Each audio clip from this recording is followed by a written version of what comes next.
Sir, ಇಡೀ ಕರ್ನಾಟಕದಲ್ಲಿ ಗೋಹತ್ಯೆಗೆ ಅಧಿಕೃತವಾಗಿ ಸ್ಲಾಟರ್ ಹೌಸ್ ಇರುವುದು ಎರಡು ಹೆಸರು, ಒಂದು ಮಂಗಳೂರು, ಒಂದು ಹುಬ್ಳಿಯಲ್ಲಿ. ಮಂಗಳೂರಲ್ಲಿ ಒಂದೇ ಇರುವುದು.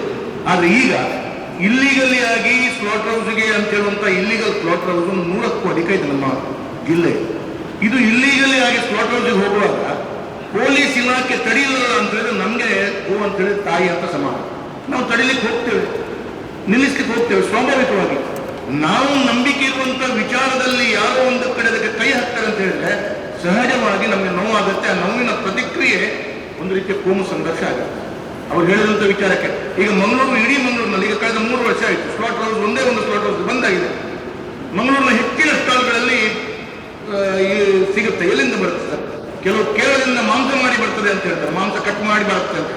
ನಾನು ಪೊಲೀಸ್ ಇಲಾಖೆ ಈ ಹಿಂದೆ ಒಂದು ನಮಗೆ ಸುಧೀರ್ ಕುಮಾರ್ ರೆಡ್ಡಿ ಸರ್ ಅವರು ಬಹಳ ಒಳ್ಳೆ ರೀತಿಯಲ್ಲಿ ಕೆಲಸ ಮಾಡ್ತಾ ಇದ್ದಾರೆ ಅಂತ ಹೇಳೋದು ನನಗೆ ಕೆಲವಾರು ದಿನಗಳಲ್ಲಿ ತಿಳ್ಕೊಂಡೆ. ನಾನು ಅವ್ರ ಹತ್ರ ಮತ್ತು ಗೃಹ ಸಚಿವರ ಹತ್ರ ಕೇಳುವಂಥದ್ದು, ನೀವು ಈ ಹಿಂದೆ ಪೊಲೀಸ್ನ ಈ ಗೋಹತ್ಯೆ ವ್ಯವಸ್ಥೆಗೆ ಇಲ್ಲಿಗಲ್ ಆಗಿ ಸ್ಲಾಟರ್ ಹೌಸ್ಗೆ ಕೊಂಡೋಗುವಂಥ ರೀತಿಯಲ್ಲಿ ಇಲ್ಲಿಗಲ್ ಸ್ಲಾಟರ್ ಹೌಸ್ ಕೊಂಡೋಗುವಂಥದ್ದು ಬೀಟ್ ರೀತಿಯಲ್ಲಿ ಬೇರೆ ಬೇರೆ ರೀತಿಯಲ್ಲಿ ಪೊಲೀಸ್ ಸ್ಟೇಷನ್ ವ್ಯಾಪ್ತಿಯಲ್ಲಿ ಮಾಡ್ತಿದ್ದೆ, ಅದನ್ನು ನಿಲ್ಲಿಸಿದ್ರಿ. ಸರಿ, ಯಾವುದೇ, ನಾನು ಕೇವಲ ಹಿಂದೂ ಅಂತ ಹೇಳಿದ್ರೆ ಯಾವುದೇ ದೇವರ ಇರ್ಬೋದು, ಯಾವುದೇ ವ್ಯವಸ್ಥೆಗಳಿಗೆ ನಮ್ಮ ನಂಬಿಕೆಗೆ ಅನ್ಯಾಯ ಆಗುವಂಥ ರೀತಿಯಲ್ಲಿ, ನಂಬಿಕೆಗೆ ನೋವಾಗುವ ರೀತಿಯಲ್ಲಿ ಯಾರು ಮಾತಾಡಿದ್ರು ಯಾವ ಧರ್ಮದವರಿಗೂ ತೊಂದರೆ ಆಗುತ್ತೆ. ನಮ್ಮದೇ ಸರಿಯಾಗಿ ನಮ್ದು ಮಾತ್ರ ಸರಿ, ಬೇರೆಯವರು ತಪ್ಪು ಅಂತ ಹೇಳಿ ಸರ್, ಎವ್ರಿಬಡಿ ಶುಡ್ ಮೇಕ್ ಒಂದು ರೀತಿಯಾಗಿ ಹೇಳಬೇಕು ನಮ್ದು ಒಳ್ಳೇದಂತೆ. ನಮ್ದು ಒಳ್ಳೇದಂತ ಮಾತ್ರ ಹೇಳುವಂಥ ಅಧಿಕಾರ ನಮಗೆ, ಬೇರೆಯವರು ಒಳ್ಳೇದಿಲ್ಲ ಅಂತ ಹೇಳುವಂಥ ಅಧಿಕಾರ ಇಲ್ಲಲ್ಲ. ಯಾರು ಹೇಳಿದ್ರು ತಪ್ಪೇ.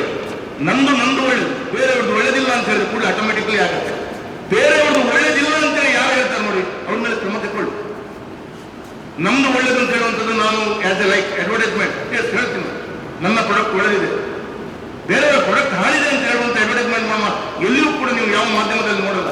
ಆ ರೀತಿ ನನ್ನ ಧರ್ಮ, ನನ್ನ ವ್ಯವಸ್ಥೆ, ನನ್ನ ಚಿಂತನೆ ಮತ್ತು ಈ ತುಳುನಾಡಿನ ಒಂದು ಸಂಸ್ಕೃತಿ ಇದೆ, ಇತಿಹಾಸ ಇದೆ. ಈ ಇತಿಹಾಸವನ್ನು ಎಲ್ಲೋ ಒಂದು ಕಡೆ ತಿರುಚುವಂತ ಪ್ರಯತ್ನ ಮಾಡಿದಾಗ ನೋವಾಗುತ್ತೆ. ಅದಕ್ಕಾಗಿ ಹರೀಶ್ ಪೂಂಜ್ ಅವರು ಹೇಳಿದ ಮಾತನ್ನು ಒಂದು ನಾನು ಹೇಳ್ತೇನೆ, ನೀವು ಬೆಂಗಳೂರಿನಲ್ಲಿ ಆಗ್ಬೋದು, ಮಂಗಳೂರಿನಲ್ಲಿ ಎಲ್ಲ ಜನಪ್ರತಿನಿಧಿಗಳು ಇಟ್ಕೊಂಡು ಸರ್ ಈ ರೀತಿಯ ಈಗ ಕಮಿಷನರ್ ಬಂದು ಬಹಳ ವೇಗದಲ್ಲಿ ಡ್ರಗ್ಸ್ ಮತ್ತು ಇನ್ನಿತರ ವ್ಯವಸ್ಥೆಗಳ ಕೆಲಸ ಕಾರ್ಯಗಳು ಮಾಡ್ತಾ ಇದ್ದಾರೆ, ಅಷ್ಟೇ ಪ್ರಾರಂಭ ಮಾಡಿದ್ರು. ನಾನು ಅವರಿಗೆ ಅಭಿನಂದನೆ ಕೊಡ್ತೇನೆ.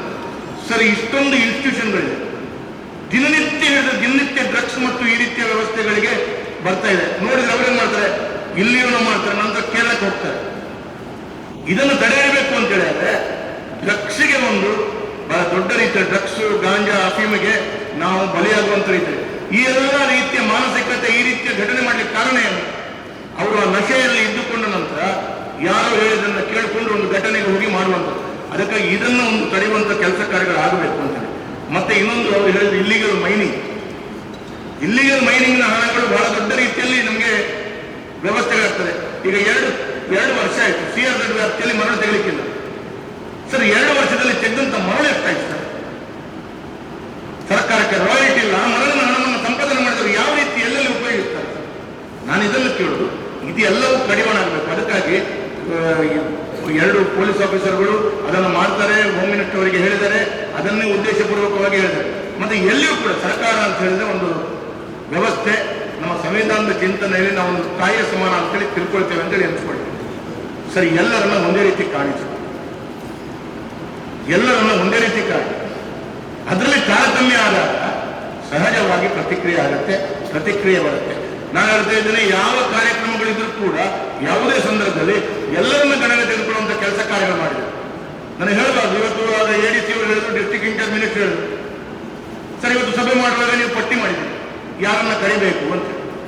ಅಲ್ಲದಂತವರು ತುಂಬ ಜನರಿಗೆ ಅವಕಾಶಗಳು. ಸಭೆಯನ್ನು ಮಾಡಿದ್ವಿ, ಸಭೆಯ ಔಚಿತ್ಯ ಏನು? ನೀವು ಪಟ್ಟಿ ಮಾಡಿ ಜಿಲ್ಲಾಡಳಿತ ಪಟ್ಟಿ ಮಾಡಿ ಹೇಳಿದೆ 75-80 ಜನರಿಗೆ 250 ಜನ ಬಂದಿದ್ದಾರೆ. ಯಾರು ಹಾಗೆ ಡಿಸ್ಟ್ರಿಕ್ಟ್ ಮಿನಿಸ್ಟರ್ ಮತ್ತು ಸಭೆಯಲ್ಲಿ ಹೋಮ್ ಮಿನಿಸ್ಟರ್ ಇರುವಾಗ ಯಾರ್ಯಾರು ಬಂದು ಸಭೆಯಲ್ಲಿ ಬಂದು ಕೂತ್ಕೊಳ್ತಾರೆ ಅಂತ ಹೇಳಿದ್ರೆ ಇದಕ್ಕೆ ರಾಜಕೀಯ ಪಾರ್ಟಿಯವರು ಕೂಡ ಕಾರಣ. ನಾಳೆ ನಾವು ಸರ್ಕಾರ ನಡೆಸೋದಾದ್ರೂ ಕೂಡ, ಯಾರು ನಡೆಸೋದಾದ್ರೂ ಕೂಡ ಈ ಚೌಕಟ್ಟನ್ನು ಮರೆಯದೆ ಆ ವ್ಯವಸ್ಥೆಗಳು ಹೋದ್ರೆ ಸರಿಯಾಗುತ್ತೆ. ಇದನ್ನೆಲ್ಲವನ್ನು ನಾವು ತಿಳ್ಕೊಂಡು ಹೋಗ್ತೇವೆ ಅಂತ ಹೇಳಿದ್ರೆ ಎಲ್ಲರೊಂದು ಕಡೆ ತಾರತಮ್ಯ, ಪಾರ್ಶಾಲಿಟಿ ಶುರುವಾದಾಗ ಸಹಜವಾಗಿ ಗೊಂದಲ ಆಗುತ್ತೆ ಅಂತ ಹೇಳೋದು. ಕೊನೆಯದಾಗಿ ಒಂದು ಮಾತನ್ನ ಅವ್ರು ಹೇಳಿದ್ರು, ಸರ್ ಮಂಗಳೂರು ದಸರಾ, ಮೈಸೂರು ಬಿಟ್ಟರೆ ಮಂಗಳೂರು ದಸರಾನೇ ಬಹಳ ಪ್ರಖ್ಯಾತಿ ಪಡ್ಕೊಂಡು ಸರ್, ಮೆರವಣಿಗೆ ಮುಗಿಯುವಾಗಲೇ ಬೆಳಿಗ್ಗೆ ಆಗುತ್ತೆ. ಮೆರವಣಿಗೆ ಮುಗಿದು ಎಲ್ಲ ನಮ್ಮಲ್ಲಿ ವಿಸರ್ಜನೆ ಆಗುವಾಗಲೇ ಬೆಳಿಗ್ಗೆ ಆಗುವಾಗ ನೀವು ರಾತ್ರಿ 10:30 ಗಂಟೆ ಒಳಗಡೆ ಮುಗಿಸ್ಬೇಕು, 11 ಗಂಟೆ ಒಳಗೆ ಮುಗಿಸ್ಬೇಕು ಅಂದ್ರೆ ಸರ್ ರೂಲ್ಸ್ ಅನ್ನ ಇರುವಂತ ಸಂದರ್ಭದಲ್ಲಿ ಇಲ್ಲಿಯ ಮಣ್ಣಿನ ವ್ಯವಸ್ಥೆಗಳು ಸಂಸ್ಕೃತಿಗಳು ವಿಚಾರವನ್ನ ಮಾಡಿಕೊಂಡು ಅದಕ್ಕೆ ಪೂರಕವಾದಂತ ರೂಲ್ಸ್ ಅನ್ನ ಮಾಡಬೇಕಾದದ್ದೇ ಸರ್ಕಾರದ ಜವಾಬ್ದಾರಿ. ಆ ಎಲ್ಲ ವ್ಯವಸ್ಥೆಗಳು ರಸ್ತೆಯಲ್ಲಿ ಆಕ್ಸಿಡೆಂಟ್ ಆಗುತ್ತೆ ಅಂತ ರಸ್ತೆಯನ್ನು ಮುಚ್ಚಿಬಿಡಿ ಅಂತ ಹೇಳಿದ್ರೆ ಮುಗಿತಾರೆ. ರಸ್ತೆ ಕ್ಲೋಸ್ ಮಾಡಿದ್ರೆ ವಾಹನ ಹೋಗಲ್ಲ, ಆಕ್ಸಿಡೆಂಟ್ ಆಗಲ್ಲ. ಹಾಗಲ್ಲ ಸರ್, ರಸ್ತೆಯಲ್ಲಿ ವಾಹನ ಹೋಗಲೇಬೇಕು, ಅದಕ್ಕೆ ಬೇಕಾದಂತ ರೂಪುರೇಖೆಯನ್ನು ಹಾಕಬೇಕು. ಅದಕ್ಕಾಗಿ ಹೈಕೂಲಿಯವರು ಸಾಧಾರಣ ಎಲ್ಲ ಪಾಯಿಂಟ್ ಅನ್ನು ಕವರ್ ಮಾಡಿದ್ದಾರೆ. ಅದಕ್ಕಾಗಿ ನಾನು ಪುನರಪಿ ಹೇಳಲ್ಲ.